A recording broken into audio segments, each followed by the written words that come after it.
When we first moved out here, free-range chickens seemed romantic. Well, it's been a few years, and let me tell you, that romance is like totally gone. It's deader than dead.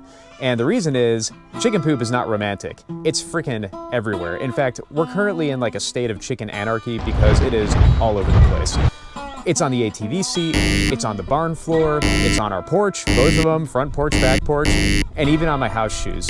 So today we're taking back our farm. We're restoring order to this anarchy and getting our sanity back. I'm John Davis, this is a chicken, and we're on Lachlan Highlands Farm. Here's the harsh truth. Chickens don't respect boundaries. I mean, look at that bird, and that is Banjo the super quarter horse's, super lazy quarter horse, Banjo the super quarter horse's hay net, and without fail, Banjo gets eggs with dinner every day because there's always eggs that are left in there. Chickens just don't care, and it's chaos, honestly. We like having an orderly farm. I like having things look good, and constantly having chicken crap on stuff is just, frankly, it's disgusting, you know? Like, I kind of want to be like a LARPer redneck. I don't want to be like a hillbilly. People who know the difference know the difference. All of that said, I don't want to get chicken burnout. My family doesn't want to get chicken burnout. We love our chickens. They're just freaking obnoxious. But they do something very important. They produce manure, and they produce a whole bunch of it. Right now, the manure is just in the wrong spot. But properly managed, it's worth its weight in gold. Properly unmanaged, though, it's a menace, and it's disgusting. In the ongoing chicken rebellion, which we are going to squash as a result and restore order to our farm, the chickens roost wherever they want and therefore poop wherever they want. This illegal roost back here where we store our chicken crates is currently being used by the Chicken Liberation Group Separatist Front, and it's a perfect example of just how freaking gross this is. We're gonna have to clean all of the, yeah, it's disgusting. We're gonna have to clean all this out. There's eggs back here. At some point, these chickens are gonna get eaten by some raccoon that's running up on this spot, and it's just disgusting. So, our goal was simple. We wanted to design a fence to go around our chicken area that was tidy, and it looked good without having all the grass grow up in it. Fences, especially ones that contain animals, especially this electronet type stuff, it's awesome, but when the grass grows up along the bottom, it's almost impossible to get that grass out of there. If you try to string trim it, that string trimmer line will just cut through that fence like a hot knife through butter, or it gets wrapped around the head of the string trimmer. Ask me how I know. I've done all of those things like a gajillion times, and it definitely is no fun. So we wanted to make something that looked nice, that we could be proud about when we had people over. Say, look at our chicken area. Instead of being like, want, said, look at those poor farmers with that awful chicken area. Be like, wow, that looks really cool. So I had to come up with a way to make the fence look nice and keep the grass out of it. What I engineered actually came from an idea from another YouTube video, but mine has a different twist to it. I used these 4x6 landscape timbers, drilled some holes in them, and then stuck the fence posts in them. And that allows me to have something to weed whip up against to trim the grass off and also support the fence and make it look really good. Now, the only problem is you'll notice that I'm making this video about re-engineering a chicken fence, and I already have a chicken fence up. Just FYI, this is sheep netting, which has a 4x4, so 4-inch by 4-inch square. And the chickens, even the really fat ones, it's like, wow, that's a big fat chicken. They just zip right through the fence. It is the stupidest thing. They go right through it, and you can't stop them. So I don't know. Feathers don't conduct electricity. I bought some actual poultry netting from Premier One. We're going to put that up. It's the same idea, but that poultry netting has smaller squares, which you'll see on the bottom, and it'll keep the chickens in. All right, let me stop talking. I'll show you the engineering or the build process of how I did this, and hopefully you will also have a tidy chicken net in your backyard.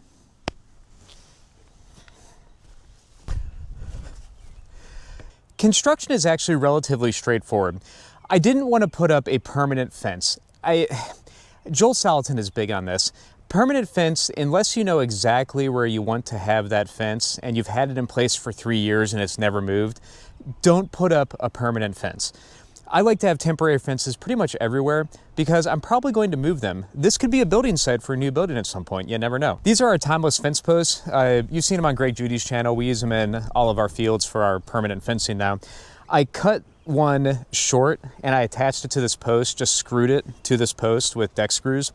And that's going to be the end. Now, I did use baling twine because I'm a farmer, of course, and you want to use the baling twine just to tie this fence post to this timeless fence. So the timeless fence is an insulator from my wood post, which will conduct electricity, and I'm electrifying this Premier One poultry net, so I need to have everything insulated, right? That's kind of where I'm going with this. Don't need any shorts in our fence. That's bad. So this goes here, and then the bottom of the fence, like I was talking about before, I want something I can string trim against so it looks nice. I'm using 4x6 pressure-treated ground contact landscape timbers. They're not cheap, but they last a long time, and that's important. I don't want to have to do this. The time span I have in mind for this fence is like a 5-year fence. At the end of 5 years, these timbers will still be good, and I can repurpose them for something else on the farm.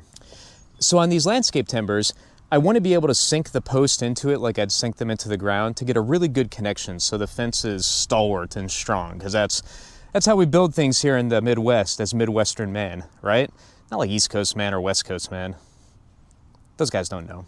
Anyway, so on these 4x6 landscape timbers, these things are heavy. If I just put a hole in these timbers and sink the spike on the fence into the timber, it's going to hold and it's going to be good. I have an easy way of doing that.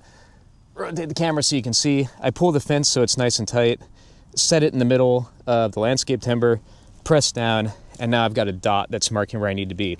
This is a 1/4-inch drill bit, and I'm simply going to do this. Now, even West Coast man can do this. What do you think, Tom? Do you think West Coast man can do this? And I'm going to drill that all the way through, making sure to clear those chips. And this,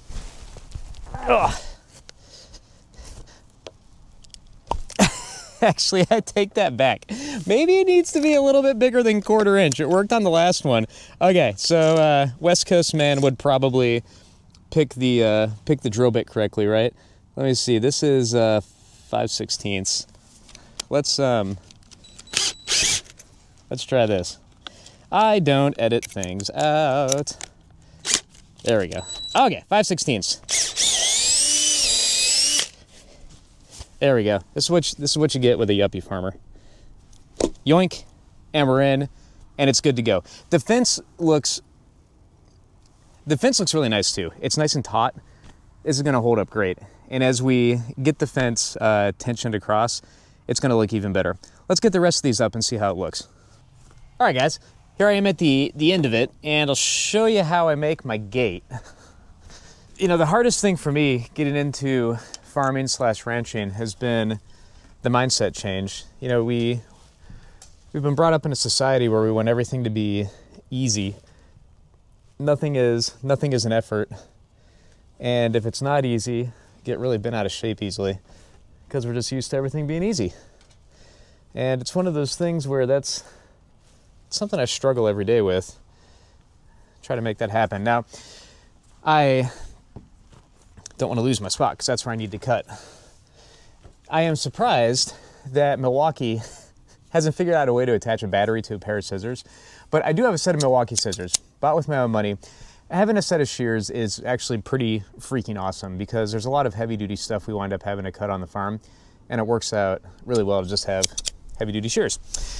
What I am doing is I robbed a post from another part of the fence, like I've been doing for the corners, like this guy, and I'm measuring about where I need to be to reach over to this timeless post so I can snip the fence and weave through that fence post and then make a gate. And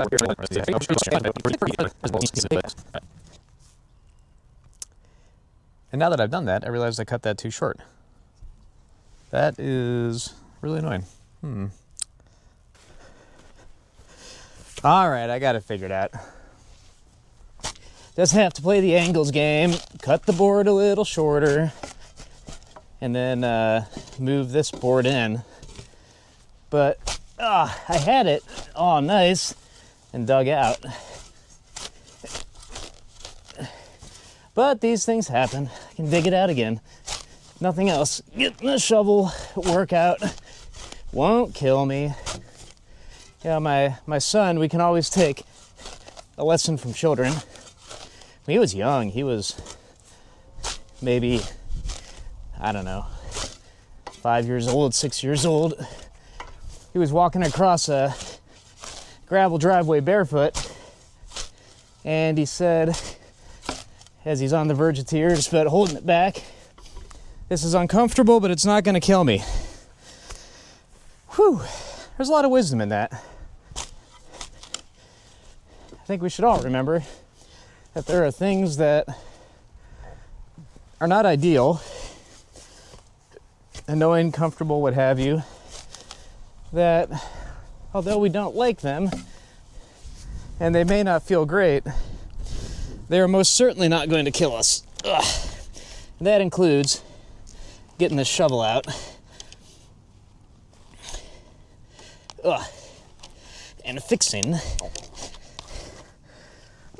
one of my mistakes.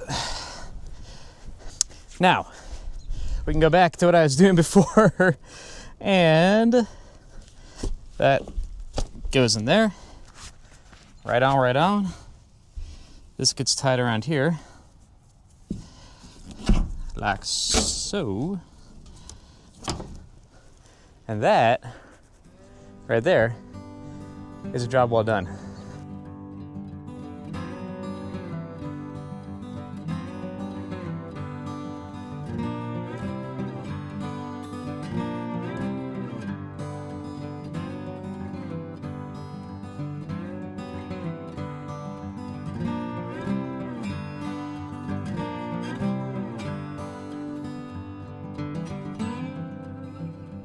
Well, I hope you liked this video. You got to see a bunch of the stuff that went wrong and a lot of stuff that went really well.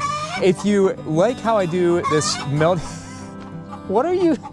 Hold on. Come here. It's one of the red ones. It's always the redheads that are doing that. So if you like how I meld my engineering life with my farm life, check out this video on my solar fence charger, and there'll be more to come on that for sure. Thank you so much for watching. I appreciate you. Have a great day. God bless you all. Later on.